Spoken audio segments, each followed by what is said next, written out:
Times. Kivu Times. Le processus électoral est déjà en avance puisqu'il y a eu d'abord l'enrôlement des électeurs, il y a eu l'enregistrement des candidatures des députés au niveau national. Et depuis le début des opérations jusqu'à maintenant, nous voyons qu'il y a la volonté du pouvoir à pouvoir organiser des élections dans les délais constitutionnels. Mais néanmoins, il y a encore des questionnements sur ce processus, puisqu'il y a beaucoup d'enjeux qui doivent trouver solution pour que le processus puisse avancer. Jusque-là, parmi les enjeux, il y a aussi la question du financement pour assurer l'avancement du processus.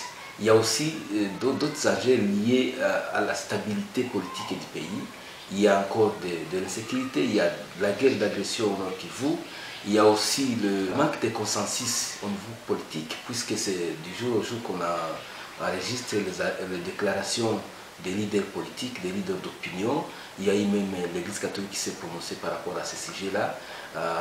Donc on croit que même si la CENI a déjà fait un grand pas, mais il y a encore beaucoup de choses à faire. La jeunesse comme une partie importante de la population, un peu avant le processus et le lancement du processus des élections, il y a eu des messages de sensibilisation, réveiller les jeunes à pouvoir rejoindre la classe politique, à pouvoir rajeunir en fait la classe politique congolaise.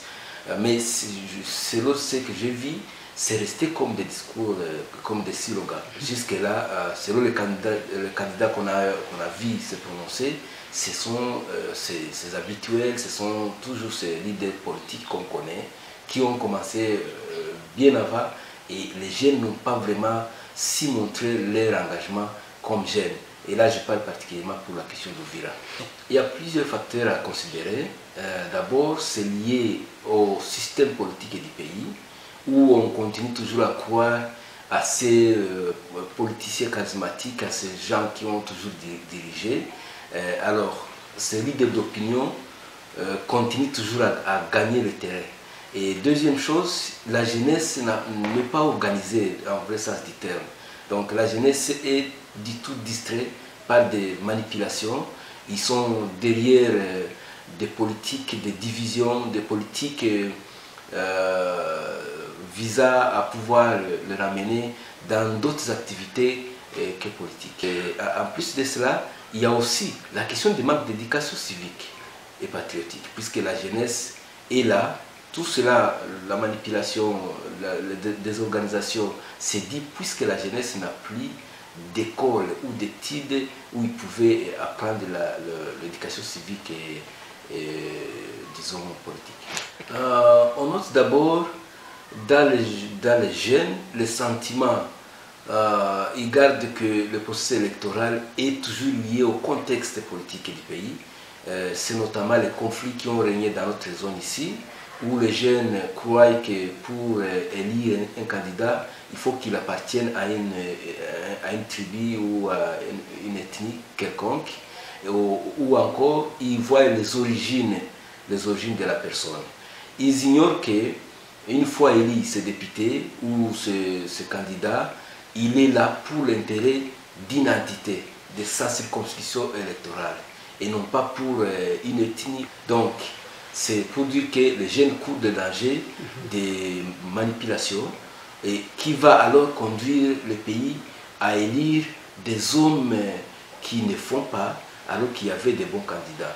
Comme une jeunesse qui a encore des insuffisances en termes d'éducation civique, et des politiciens aussi qui sont là, c'est connu pour tout le monde, puisqu'ils sont là pour des discours, il n'y a pas assez d'action.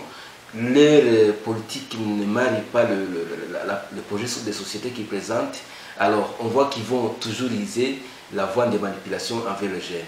Une fois il y a la manipulation, ça peut créer des désordres, ça peut créer des frustrations pour certains et aussi des violences. C'est sûr que ça peut arriver. Les jeunes doivent d'abord voir l'intérêt de la République, croire aux candidats qui vont élire, regarder ce que la personne va faire et surtout voir le passé, le background de ces candidats pour ceux qui sont déjà dans la politique et pour ceux qui sont nouveaux. Il faut alors vraiment poser des actions préalables en termes de présentation des projets de société et éviter surtout ces politiciens-là qui ont dans leur langage la division, la haine. Donc, ils doivent vraiment réfléchir et penser que l'action d'élire quelqu'un, c'est juste donner la valeur à la nation ou faire tomber la politique du pays.